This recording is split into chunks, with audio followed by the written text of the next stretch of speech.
Very good and moving clip. Thank you for sharing, Pak Taufik. Let's bow our head and pray. Bapak, kami bersyukur hari ini kami kembali diingatkan akan kasih dan kebaikan Tuhan. Engkau yang mulia dan agung. Engkau rela untuk dihina dan bukan hanya menjadi sama seperti kami manusia, tapi Engkau bahkan merendahkan dirimu dan mengorbankan semua yang kau punya hanya untuk menebus dan menyelamatkan setiap kami. Such a great privilege, and we owe everything to you because of your kindness and your grace in our lives. Tuhan, hari ini biar setiap kami boleh memiliki satu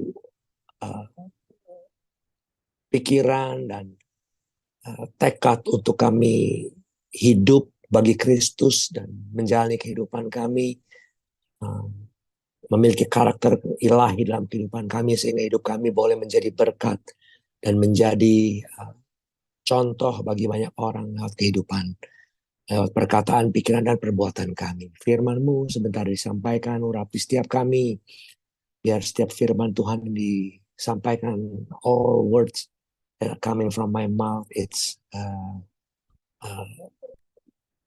diurapi Tuhan dan menjadi berkat bagi semua. Terima kasih. Segala hormat, puji syukur kami kembalikan kepadamu di dalam nama Tuhan Yesus. Haleluya.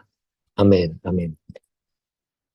Shalom semuanya. Good evening, good morning here in Jakarta. It's good to see everybody with a smiley face. Looks like everybody is 3 years younger than before. Praise the name of God. Oke, saya punya satu topik atau theme yang saya mau share. Saya beri judul The Power of Christ on the Cross. Kuasa kasih, kuasa salib Kristus.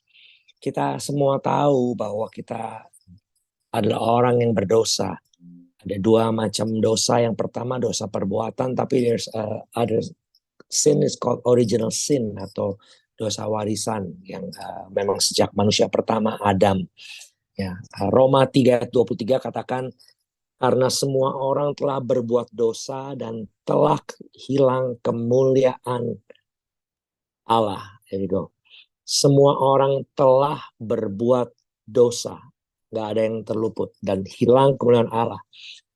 Intinya kita semua berdosa dan upah dosa kita tahu adalah maut, ya 1 Korintus. Tetapi hari ini Good Friday mengingatkan kita bahwa ada solusinya. Dalam Roma pasal 3:23 itu nggak stop sampai di situ. Kalau stop sampai di situ kita jadi orang yang doomed, yang cilaka. Tapi 24 katakan, dan oleh kasih karunia, ya. Namun oleh kasih karunia, satu terjemahan, telah dibenarkan dengan cuma-cuma. This is the keyword, cuma-cuma. Karena ada alasannya atau ada yang membuat kita bisa dibenarkan ini, penebusan dalam Kristus Yesus. Roma pasal 5:14-15, sungguh demikian maut telah berkuasa dari zaman Adam sampai kepada zaman Musa atas mereka. Ya, yang tidak berbuat dosa dengan cara yang sama seperti yang telah dibuat Adam, yang adalah gambaran dia yang akan datang. Ayat 15, tetapi karunia Allah tidaklah sama dengan pelanggaran Adam. Sebab jika pelanggaran satu orang, semua orang telah jatuh di dalam dosa maut. Jauh lebih besar lagi, luar biasa, kasih karunia Allah dan karunia-Nya yang dilimpahkannya atas semua orang karena satu orang, yaitu Yesus Kristus. So, Jesus Christ is the center of our life. Nah, dalam konteks 1 Korintus 15 ayat 57 dikatakan kita diberikan kemenangan oleh Yesus Kristus, Tuhan kita, yang tadi saya katakan sangat dosa, kuasa dosa, ya hukum Taurat sangat dosa, ialah maut. So the good news today adalah there is a victory for all of us. Ya, there is a redemption for all of us, the sinner, manusia berdosa, ya, yang sudah ditebus oleh Tuhan. Nah, tapi ada hal yang menarik. bagi kita sekalian mengenai Yesus Kristus ini. Di dalam Kolose pasal 1 ayat 18, saya belum masuk dalam pembahasan ya ini, this is still introduction, but it's not gonna be too long. Dikatakan begini ya, Kolose pasal 1 ayat 18 dikatakan, ialah kepala tubuh, yaitu jemaat, ialah yang sulung, yang pertama bangkit dari antara orang mati, sehingga ia yang lebih utama dalam segala sesuatu. Kita tahu tadi saya katakan sebelumnya bahwa Yesus Kristus itu adalah fokus atau panutan kehidupan kita, is the most important person in our life. Nah, tapi di sini dikatakan dia kepala tubuh, dialah yang sulung yang pertama bangkit dari antara orang mati. Ada yang menarik dari ayat ini. Ya, kenapa Yesus disebut sebagai yang sulung? Padahal sebetulnya Jesus was not the first to come back to life. Betul nggak, Bapak Ibu ya? Di Old Testament, Perjanjian Lama, ada beberapa ayat. Saya akan just browse through aja. Tapi Bapak Ibu pasti tahu. 1 Raja-Raja pasal 17 tentang bagaimana Nabi Elia berdoa dan membangkitkan anak seorang janda di Sarfat. Ini yang mati bangkit. Ya. 2 Raja-Raja, anak seorang wanita Sunem yang kaya. Waktu itu Elisa, penerus dari Elijah. Ya, dia membangkitkan anak seorang wanita Sunem yang kaya. 2 Raja-Raja 13, setelah Elisa mati dikuburkan, ada mayat yang dilemparkan dan kena kepada tulang Elisa, dan mayat itu bangkit dan hidup kembali. Jadi sebelum Yesus, udah banyak orang yang mati dan bangkit. Jadi ayat ini lucu, waktu saya baca ini saya berpikir, Kolose 1:18 ini lucu, dikatakan Yesus yang sulung, yang pertama bangkit. Padahal the truth of the matter, it's not. Ya, New Testament, Yesus bahkan membangkitkan 3 orang mati dalam pelayanannya sedikit. Yang pertama di Markus pasal 5, anak Yairus berumur 12 tahun. Yesus katakan talitakum, kita pernah dengar kata ini. Bangkitlah anak Yairus, itu dia bangkitkan. Lukas pasal 7, anak seorang janda di kota Nain dibangkitkan. Yang terakhir Yohanes 11, Lazarus yang sudah mati 4 hari lamanya dalam kubur dibangkitkan. Lalu waktu saya baca ayat ini saya berpikir, why is Jesus Christ so important and becoming the focus of our life? Kenapa dikatakan dia yang pertama bangkit dari antara orang mati? But I found the answer. Kenapa dikatakan Yesus yang pertama bangkit? Karena kalau kita bandingkan Yesus dengan orang-orang lain ini yang mati dan bangkit, perbedaannya, semua yang dibangkitkan kembali sebelum dan sesudah kebangkitan Yesus, suatu saat akan mati lagi. Hanya Yesus satu-satunya yang keluar dari kubur hidup-hidup dan tidak pernah lagi kembali ke dalam kubur. Hanya Yesus yang berkata, Wahyu 1:18, aku hidup sampai selama-lamanya dan aku memegang segala kunci maut dan kerajaan maut. Roma 6 ayat 9. Karena kita tahu bahwa Kristus sesudah ia bangkit dari antara orang mati, tidak lagi mati, tidak mati lagi. Maut tidak berkuasa lagi atas dia. That is the difference. Jesus Christ made a difference. Yesus Kristus memberikan perbedaan sehingga dialah yang sulung, yang pertama bangkit dari antara orang mati, dan yang lebih utama dalam segala sesuatu. So once again, we are so thankful that we know Jesus. And we pray for those who don't know Jesus yet. And we are reaching out for those who don't know Jesus. So they will understand the importance of Jesus. Yesus sangat penting. Nah, untuk itulah kemenangan dan kuasa Kristus ini, kematian dan kebangkitan Kristus memberikan kepada kita dampak yang akan saya share di dalam 3F dalam kehidupan kita. Yang pertama, the crucifixion, ya, kematian Kristus, penyaliban Kristus memberikan kepada kita kebebasan, freedom from bondage, kebebasan dari perbudakan atau slavery. Slavery itu berbeda sama hamba, budak sama hamba itu beda. Nah, kalau doulos itu artinya budak. Budak itu perbedaannya apa sih sama hamba? Nah, budak itu nggak punya hak apapun atas apa yang dia kerjakan, dia nggak punya hak. Kalau hamba itu ya punya hak atas dirinya sendiri. Tapi kalau budak itu nggak punya hak. atas apapun yang dikerjakan, nggak punya. Kalau hamba bekerja masih dapat upah. Tapi kalau budak mau diapain aja, you cannot do anything. You nggak punya hak lagi.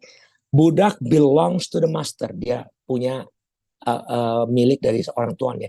Tapi hamba itu orang yang dipekerjakan itu biasanya.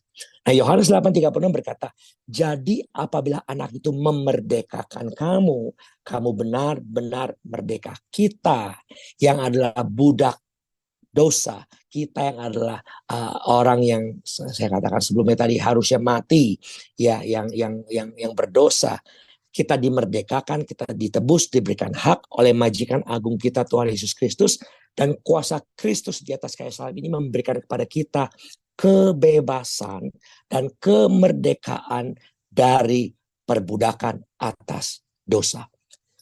Jadi kalau kita the original sin has been broken, kalau kita yang masih hidup dalam darah dan daging, we accidentally, nggak sadar, kadang kita mungkin do something that is not pleasing God. Ya, kita minta ampun sama Tuhan dan tentu kita tidak menjadikan itu satu kebiasaan. Jatuh lagi. No, Kristen domba, bukan Kristen babi yang selalu cari kubangan untuk berkecimpung. Tapi kita Kristen domba yang kita berhati-hati. When we make a mistake, we don't want to make the same mistake again. Nah, kita ditebus, dimerdekakan dan diberikan kemerdekaan dari perbudakan. Galatia 5 ayat 1, supaya kita sungguh-sungguh merdeka, Kristus telah memerdekakan kita. Karena itu berdirilah teguh dan jangan mau lagi dikenakan kuk perhambaan. Di sini bahasa Inggrisnya katakan the bondage of slavery, ikatan perbudakan. Nah, kita tahu bahwa kita udah dibebaskan, kita diampuni dari dosa kita nggak lagi no longer become the slavery, the bondage of slavery. Apa tugas kita? Efesus 4 ayat 22 katakan, kamu berhubungan kehidupan kamu yang dahulu menanggalkan manusia yang lama yang menemui kebinasaannya oleh nafsunya yang menyesatkan, supaya kamu dibaharui di dalam roh dan pikiranmu dan mengenakan manusia baru yang telah diciptakan menurut kehendak Allah di dalam kebenaran dan kekudusan yang sesungguhnya. Sebagai budak yang ditebus, yang sudah ditebus oleh Master kita, Tuhan kita adalah Yesus Kristus, tidak lagi mengenakan manusia yang lama, tapi tanggalkan manusia lama dan kenakan manusia yang baru. Galatia 2:20, aku hidup bukan aku sendiri lagi yang hidup, melainkan Kristus yang hidup dalam aku. Freedom in Christ, kebebasan di dalam Kristus. Artinya kita hidup bebas betul, tapi sesuai dengan koridor rencana Tuhan, firman Tuhan, sehingga kita nggak keluar dan tidak lagi hidup di dalam luar koridor Kristus itu. Kita jadi budak dosa, budak dunia, tapi kita hidup di dalam kebebasan yang Tuhan berikan kepada kita di dalam Kristus. Jadi kuasa Kristus atau salib Kristus dalam kehidupan kita yang memberikan kepada kita kemerdekaan, kebebasan dari dosa. So kalau kita kadang melakukan satu hal atau kita pernah melakukan satu hal dalam hidup kita in the past yang mungkin suka menghantui itu bothering our mind, ya, selalu kerasa kok berdosa, merasa tertuduh, kok salah lagi, kok begini lagi. Tuduhan-tuduhan itu bukan dari Tuhan, itu tuduhan itu dari iblis, karena iblis kan tugasnya memang mendakwa. Jadi dia terus. Nah, kita sadar bahwa kita sudah dibebaskan, Allah sudah mengampuni dosa kita, sudah dihapuskan. Dan lagu tadi katakan, sejauh timur dari barat yang melupakan dosa kita, dia nggak ingat-ingat lagi akan kesalahan kita. So hiduplah dalam kemerdekaan di dalam Kristus. Dengan kata lain, jangan kita hidup dalam tekanan rasa bersalah atas dosa yang pernah kita lakukan. Well, tentu mungkin ada konsekuensi yang harus kita hadapi di dalam hidup ini. Oke. Tetapi secara kerohanian kita, secara spiritual, ya, dalam rohani kita, Allah sudah menebus kita Yesus Kristus sudah menebus dosa kita. Kita dimerdekakan. Dan dia hidup dalam kita. Hidup kita dipimpin oleh Kristus. Itu poin yang pertama. So the power of the cross of salib, kuasa salib Kristus memberikan kepada kita kemerdekaan. Yang kedua, forgiveness. F yang kedua adalah pengampunan. It's very interesting. Ketika Tuhan Yesus disalib, ada 7 kata yang dia ucapkan di atas kayu salib. Ya. Tapi kata yang pertama yang diucapkan oleh Yesus adalah Lukas pasal 23-34.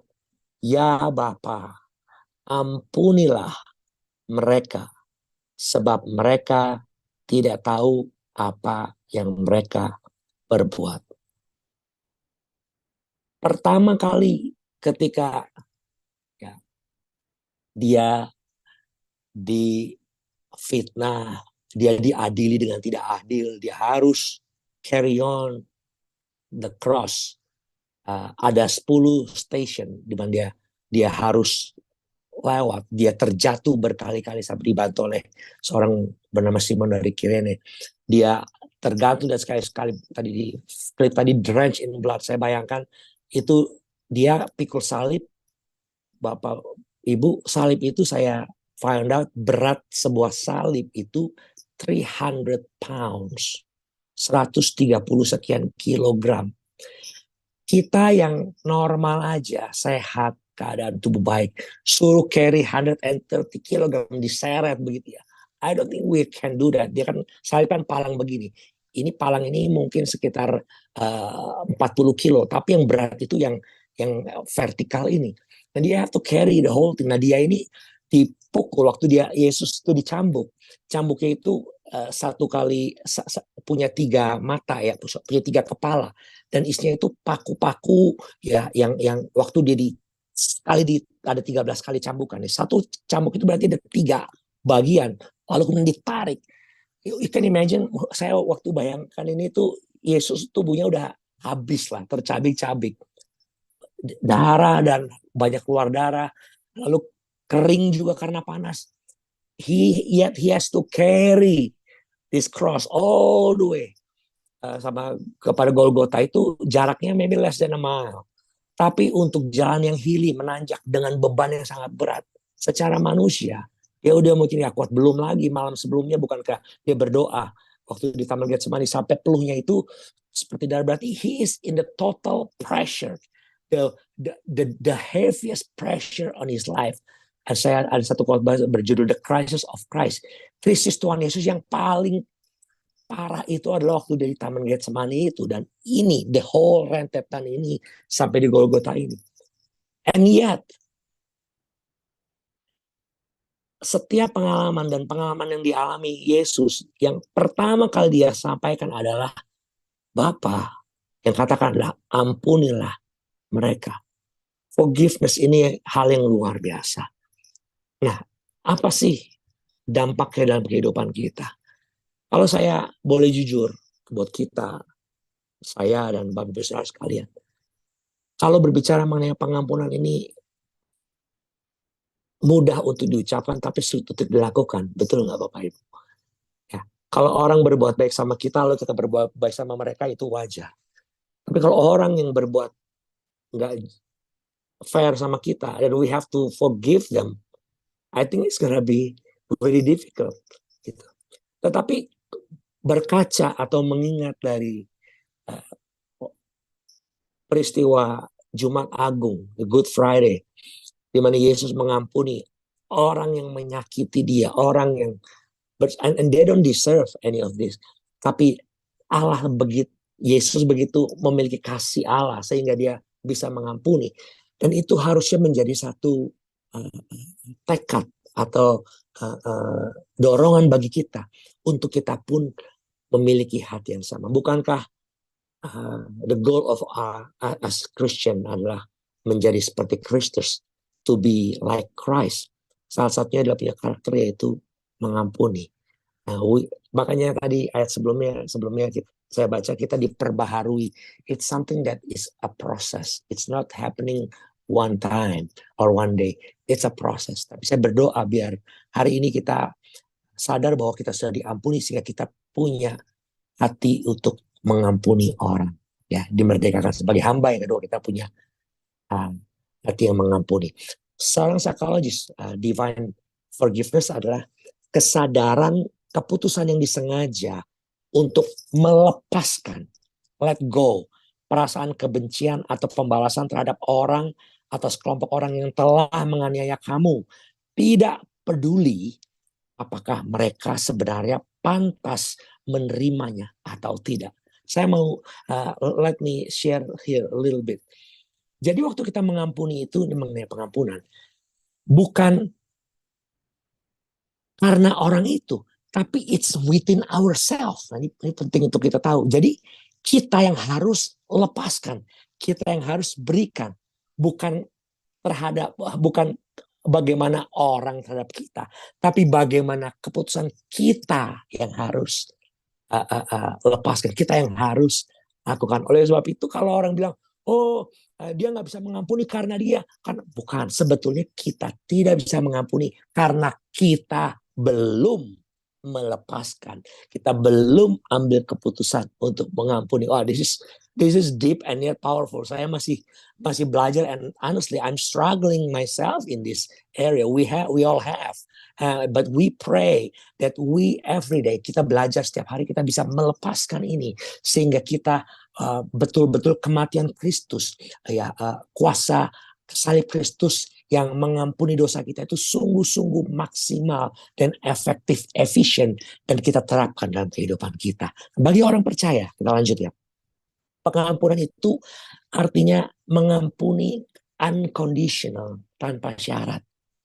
Sekali lagi, bukan karena ini makanya saya ampuni, tapi ini sulit, but yet it's the truth. I have to share this with you, and I have to share this for myself too, tanpa syarat. Bukan karena orang yang melakukan, tapi we have to. Dan yang kedua, bagi orang percaya, pengampunan itu adalah unlimited, has no limit. Nggak terbatas, nggak berbatas, terus menerus. Kristus mati di kayu salib untuk menebus dosa kita, memerdekakan kita dari belenggu dosa, mengampuni kita, memulihkan hubungan kita dengan Bapa. Dan inilah yang membuat kita memiliki sampai hari ini yang disebut dengan anugerah kehidupan. Makanya we all live all by grace, karena Tuhan Yesus bahkan dia ampuni kita yang harusnya kita nggak layak itu diampuni. We all live all by grace of God. Dan inilah kuasa salib Kristus dalam kehidupan kita. Nah, untuk kita bisa mengampuni tanpa syarat, untuk kita bisa mengampuni tanpa batas all the time, ada syarat yang harus kita lakukan. Saya mungkin pernah share, saya lupa pernah nggak di ICC saya pernah share mengenai satu kebenaran yang saya temukan mengenai forgive and accept.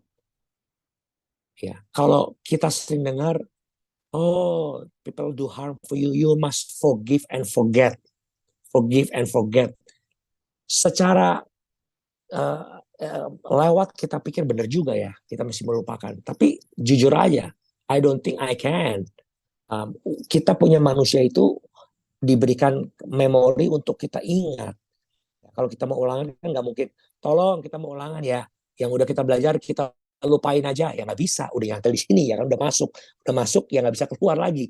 So for us to forgive and forget, it's gonna be very difficult unless kita mesti reset the whole chip memory, diganti sama memori yang baru. Apa yang orang lakukan sama kita pasti ingat. It's not how the way to forgive is not forgive and forget, but it's forgive and accept.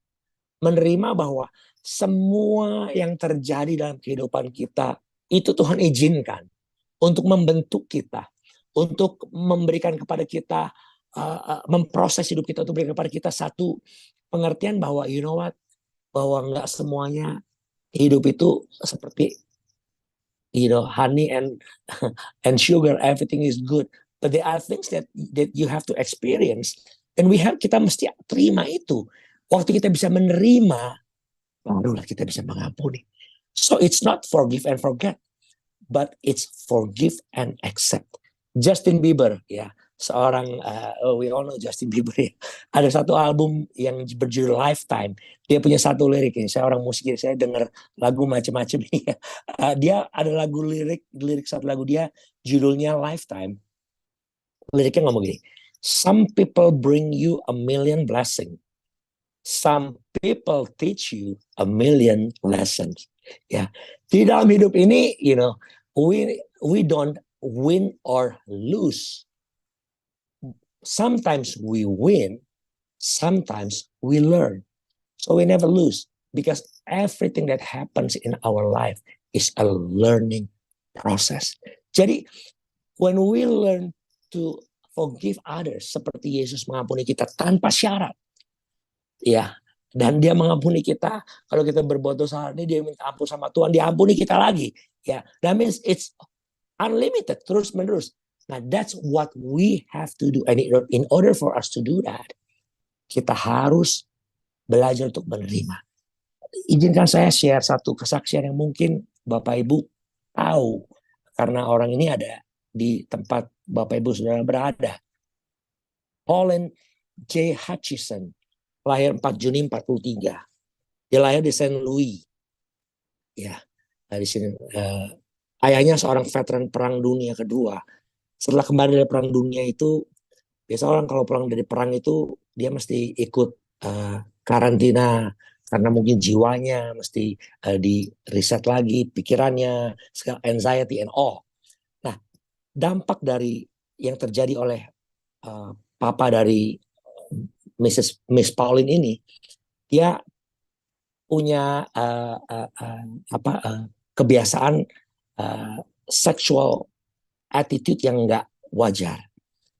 Anak ini dilecehkan lebih dari 200 kali sampai dia berusia 18 tahun. Membuat ia minder dan nggak mau bergaul seperti layaknya teman-temannya. Kehidupannya gelap dan menakutkan. Akhirnya karena dia punya kepahitan dan dia rasa sakit, dia kepengen begitu lulus SMA cepat-cepat married deh. Dengan harapan when I get married, my bitterness, my past, dark past is gone gitu ya. Tapi dia bertemu dengan seorang waktu itu part-time salesman, menikah. Problem yang sama terjadi. Bukan cuma perselingkuhan. Yang lebih parah lagi, dia suaminya suruh dia untuk curi uang gaji perusahaan lalu dipakai oleh suaminya ini. Singkat cerita, Paul ini berpisah dengan suaminya. Dan dia kehilangan arti dan tujuan hidup. After 5 years of marriage, she opted to be separated. Akhirnya tahun 76, dalam perjalanan ke tempat kerjanya, dia berdoa di mobil. Tiba-tiba Tuhan memanggil namanya dengan lembut, tapi berwibawa. Sampai akhirnya ia nggak tahan, dia berhenti dan dia memberikan dirinya menerima Tuhan. Yesus Kristus sebagai juru selamat. Dia mulai belajar, bertumbuh dan berjemaat di New Life Christian Church. Akhirnya dia mengerti dan mendalami kebenaran. Ya, akhirnya dia kontak tempat dia kerja, tempat dia pernah ambil uangnya, dia kembalikan uangnya, dan dia kemudian aktif dalam pelayanan di gereja. Di tempat dia bertumbuh, dia bertemu dengan seorang pria, dan dia menikah dengan suaminya ini yang bernama Dave. Mereka punya program Bible Study 15 menit di radio station di St. Louis, sampai ke Kansas, dan semua sampai ke Indonesia juga. Apparently kita semua tahu namanya. Tahun 2005, Times Magazine menyebutkan Joyce Meyer, wanita yang berdampak dalam penginjilan di Amerika, punya 4 anak dan 10 orang cucu. 3 years sebelum ayahnya meninggal, ini bukunya bagus.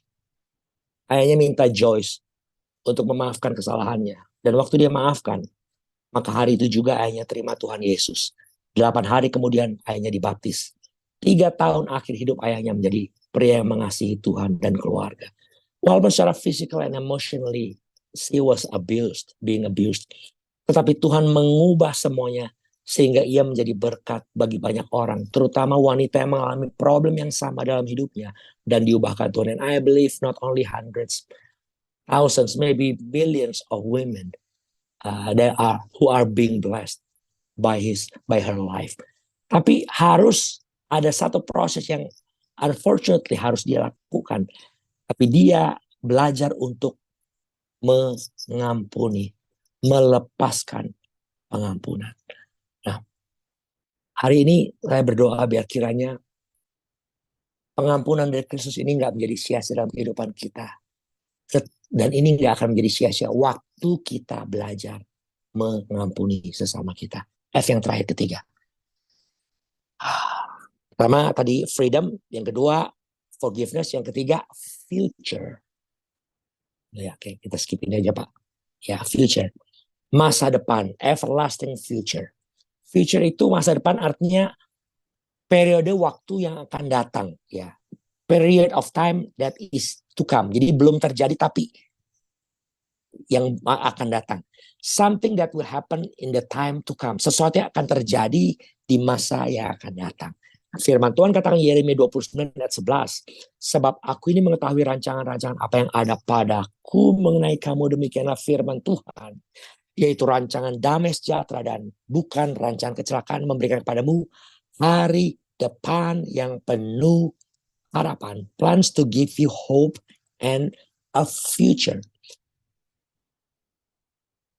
Kuasa salib Kristus, ya, yang kita peringati hari ini memberikan kepada kita kepastian akan hari depan, hope and everlasting future. Ya, saya ada satu firman Tuhan mengenai Yeremia 29 ayat 11 ini, but I'm not gonna get into that. Tapi Yesus Kristus memberikan kepada kita masa depan, harapan yang penuh kepastian, a biblical hope. It's a certainty that has yet to be fulfilled. Sebuah kepastian, tapi yang belum digenapi. Kepastian yang pasti akan digenapi. Nah, ini berbeda sama the worldly hope. Kalau worldly hope itu moga-moga, ya, mudah-mudahan. Nah, begini. Kalau saya gambarkan, kalau kita ulang tahun kan, we wish you long life, ya, panjang umur. We wish you, itu wish, sebuah harapan juga. Wish sama hope itu dua kata yang punya arti sama, harapan. Tapi kalau wish itu moga-moga, bisa jadi, bisa juga nggak jadi. Panjang umur bisa juga panjang umur, bisa juga belum tentu panjang umur. Wish. Tapi kalau hope itu udah pasti terjadi, udah pasti akan digenapi, tapi belum terjadi. That's a different wish and hope. So di dalam Tuhan itu bukan wish. It's not a wish that we're gonna go to heaven. No, but it's a certain hope, harapan yang satu hari kita pasti akan mengalaminya. Nah, ini semua kepastian ini hanya ada di dalam Tuhan Yesus Kristus. Ya. Oleh sebab itu, the power of Christ on the cross is not because of the cross, but it's because of Christ on the cross. Jadi bukan kayu salibnya, ya, tetapi ada Yesus Kristus yang mati di kayu salib itu yang made all the difference. Let me end with this, with this story, and then we're gonna pray. Ada sebuah kisah seorang tua yang sangat kaya, yang orang tua suami istri dan punya satu anak cowok. Ya, hobinya koleksi lukisan. Van Gogh sama Monet, ini paintings yang spektakuler. Ya, Monet punya kurang lebih 2.500 lukisan, sketches. Nah, mereka ini karena dia wealthy family, papanya ini suka lukisan sama anaknya, dua ini punya share the same passion. Setiap kali pergi pameran dimanapun mereka pergi dan mereka beli. Ya, mereka collect. Setiap sore dua-duanya tuh duduk di semacam uh, uh, powder room atau sunroom gitu di rumahnya. Di lukisan ditaruh dua-duanya sambil di kursi goyang lihat gitu. Wah, memandang lukisannya, lihat wah bagus. Ya, for minutes, hours, that's what they do every single day.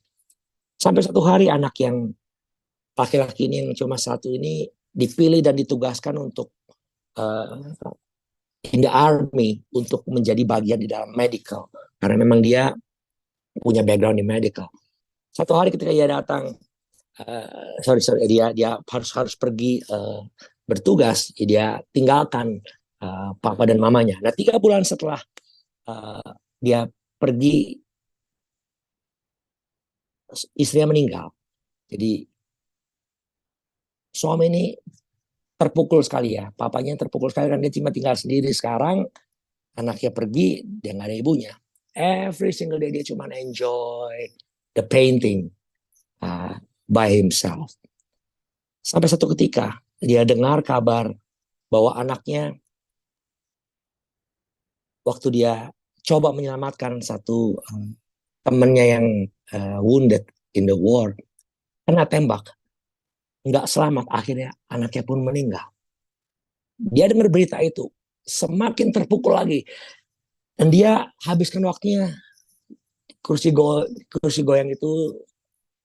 Karena itu dia punya ventilation out atas biar dia bisa ease his pain. Sampai satu hari pintu rumahnya diketok. Ketika bapaknya ini lagi santai sore hari, ada seorang serdadu muda yang datang membawa satu paket isi lukisan. Dikatakan dia ngomong, betul ini rumah bapak ini? Betul. Oh iya ya betul, saya ada delivery buat bapak.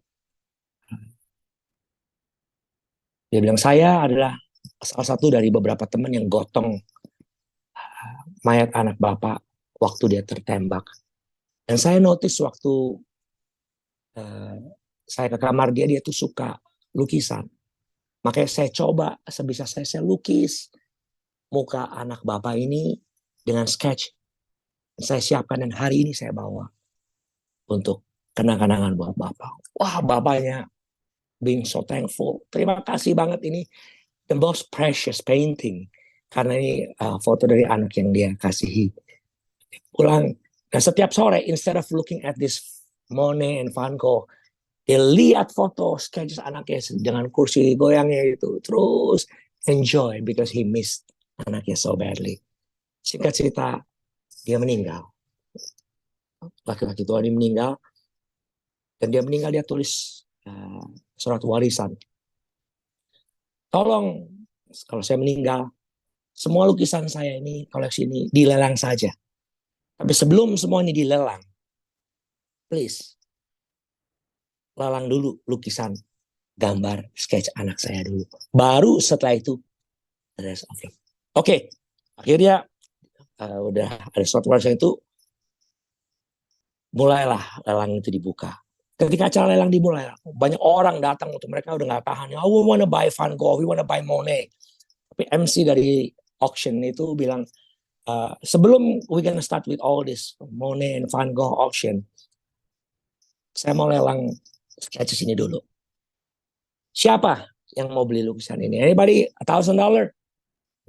Room quiet. 900, 800, 5, 4, 3, 2, 1, $50.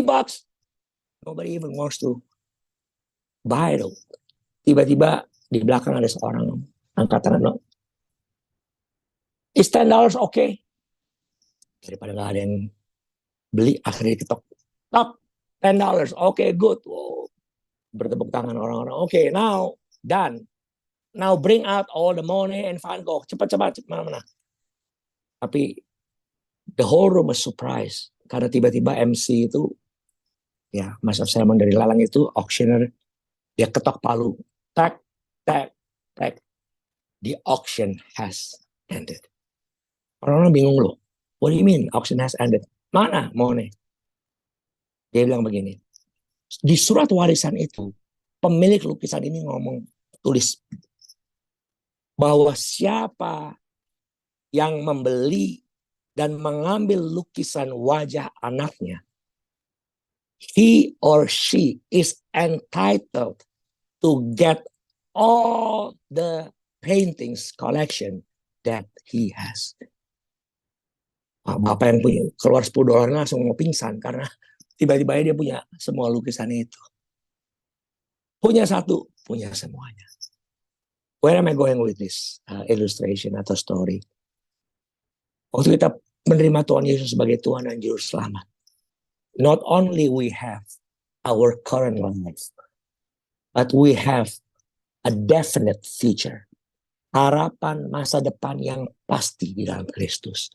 Hidup bukan cuma selamat di dunia, tapi kita punya kemenangan dan selamat sampai di surga. Yohanes 3:16 katakan, karena begitu besar kasih Allah akan dunia ini. Cintanya besar kepada seluruh manusia. Nah, bedanya kita nggak harus beli keselamatan itu, ya betul nggak? Kalau ini kan mesti bayar $10 untuk dapat lukisan itu. We don't have to pay. Cuma-cuma. What we need to do is we just have to believe. Waktu kita percaya, Yohanes 3:16, makanya Allah mengasihi semua dunia, tapi dia hanya menyelamatkan orang yang selamat adalah orang yang percaya kepadanya akan punya hidup yang kekal. When you receive Christ, you receive all. Jadi Good Friday ini memberikan kepada kita satu reminder bahwa He is the reason for us to live. Sekali lagi 3. Freedom, bebas dari perbudakan dosa. Forgiveness, mengampuni kita. Kita harus belajar mengampuni sesama kita.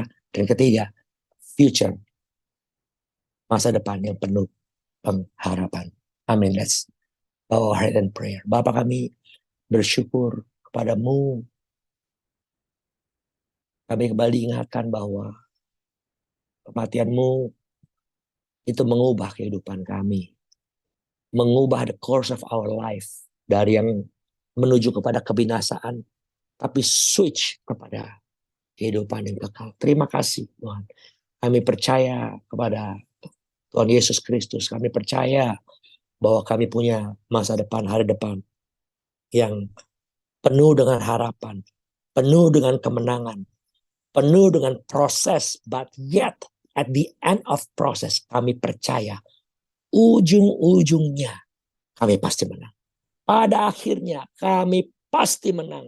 Pada akhirnya kami pasti menang bersama dengan Tuhan. Terima kasih Bapa. Meterangkan firman dalam hati kami. Jadikan kami pelaku dan pemberita firman Tuhan. Di dalam nama Tuhan Yesus kami berdoa. Haleluya. Amin. Terima kasih Pak Charlie buat firman Tuhannya. Kita semua diberkati. Dan saudara, pada siang malam hari ini kita juga mau mengikuti perjamuan suci. Dan ini adalah perjamuan suci yang kesekian yang mungkin saudara dan saya ikuti. Dan khususnya karena hari ini adalah hari Jumat Agung. Saya dari kemarin juga merenungkan apa yang terjadi 2000 tahun yang lalu. Waktu Tuhan Yesus juga mulai mengundang murid-muridnya untuk perjamuan yang terakhir, ya.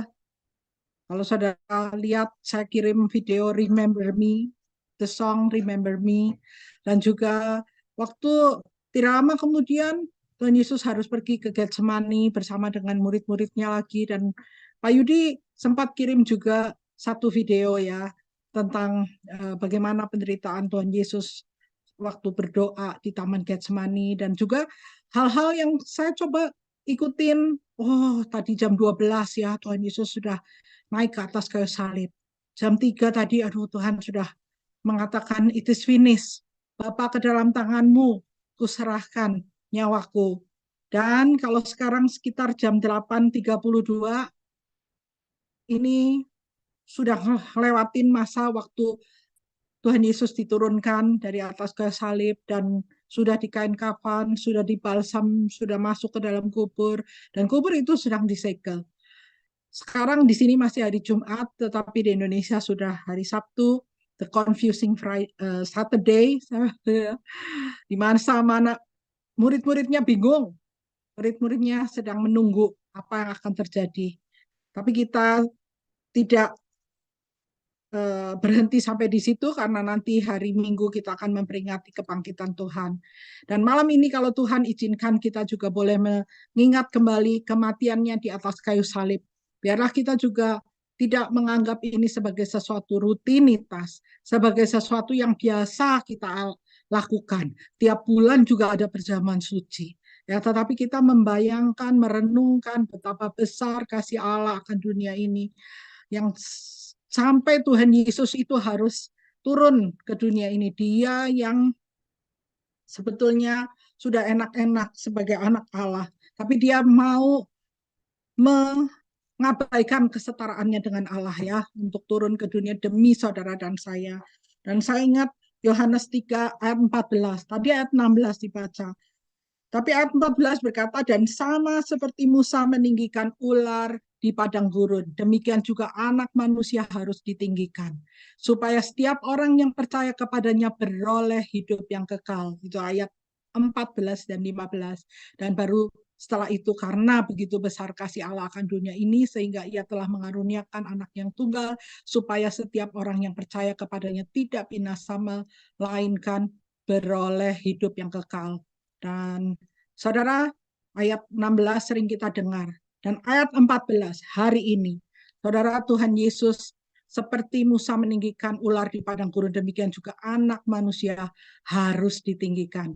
Supaya setiap orang yang percaya kepadanya beroleh hidup yang kekal.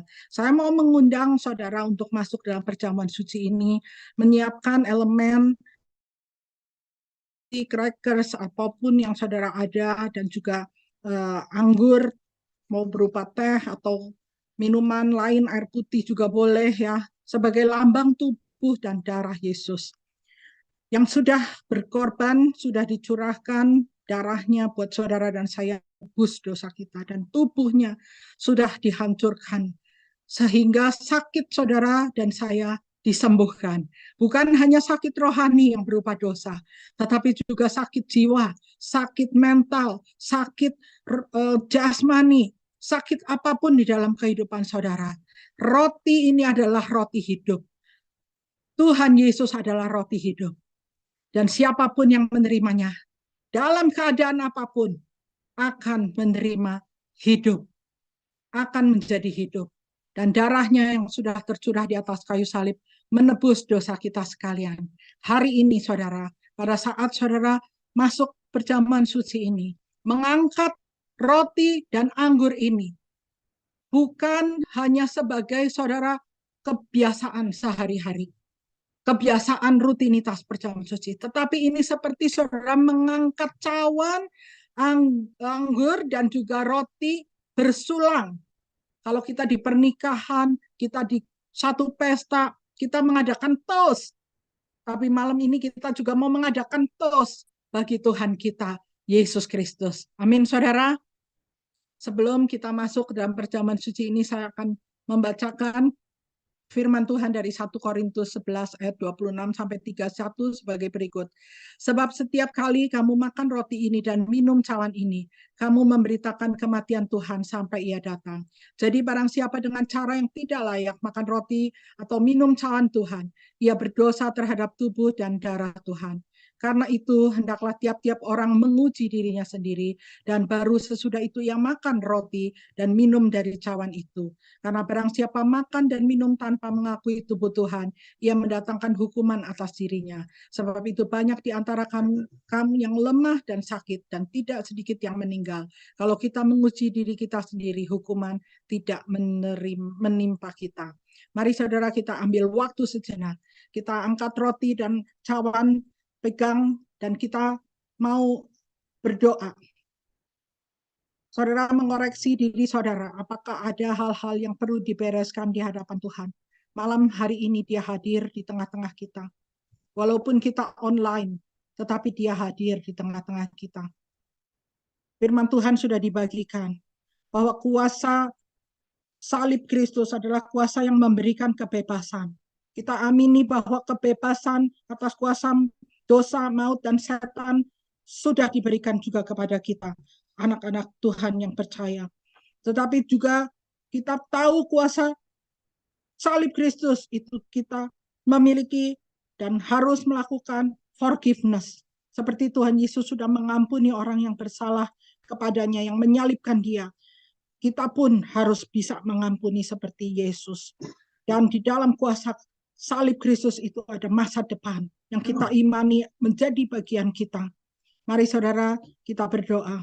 Bapa di sorga, sekali lagi kami menghadap hadirat-Mu. Terima kasih Tuhan buat kesempatan kami masuk ke dalam perjamuan suci ini. Tuhan Yesus, terima kasih buat roti dan anggur yang melambangkan tubuh dan darah-Mu Tuhan, yang sudah dikorbankan untuk kami sekalian. Tuhan Yesus, kami minta ampun buat setiap dosa kesalahan kami. Apapun Tuhan, kami mau mengakui di hadapan-Mu, kami mau membereskan di hadapan-Mu sebelum kami makan dan minum perjamuan ini. Tuhan Yesus, ampuni dosa kami, seperti kami juga mau mengampuni orang yang bersalah kepada kami. Layakkan kami Tuhan untuk menerima tubuh dan darah Kristus. Dan dengan iman Tuhan, kami mau mengangkat tinggi, kami mau memberi penghormatan kepada Engkau Tuhan, Allah yang sudah ditinggikan di atas kayu salib. Dan Engkau adalah Allah yang sudah ditinggikan juga, duduk di sebelah kanan Allah Bapa. Dan suatu hari nanti akan datang, kami memperingati Tuhan, bukan hanya kematian-Mu di atas kayu salib, tapi juga kebangkitan-Mu, kenaikan-Mu ke surga, dan suatu hari nanti Engkau akan datang kembali untuk menjemput kami sekalian. Terima kasih Tuhan. Inilah saat kami mengenang akan Engkau, dan kami mau menerima perjamuan kudus ini dengan iman dan percaya. Kuasa tubuh dan darah Kristus akan mengalir di dalam kehidupan kami, memberikan kemenangan, memberikan kuasa untuk kami menjalani kehidupan ini dari sekarang sampai selama-lamanya. Di dalam nama Tuhan Yesus kami berdoa. Haleluya. Amin. Saudara, dengan roti dan anggur di tangan, saya ajak saudara untuk menjawab dengan kata amin untuk dua pertanyaan yang akan saya bacakan. Bukankah cawan pengucapan syukur yang atasnya kita ucapkan syukur adalah persekutuan dengan darah Kristus? Amin. Bukankah roti yang kita pecah-pecahkan adalah persekutuan dengan tubuh Kristus? Amin. Sebab apa yang telah kuteruskan kepadamu telah aku terima dari Tuhan, yaitu bahwa Tuhan Yesus pada malam ia diserahkan, mengambil roti, dan sesudah itu ia mengucap syukur atasnya. Ia memecah-mecahkannya dan berkata, inilah tubuhku yang diserahkan bagi kamu. Perbuatlah ini menjadi peringatan akan aku. Mari kita makan dengan percaya di dalam nama Yesus.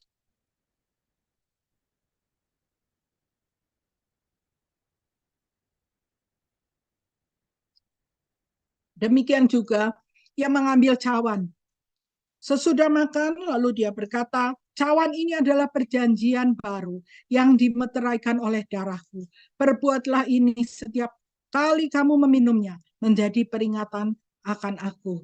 Mari kita minum di dalam nama Tuhan Yesus.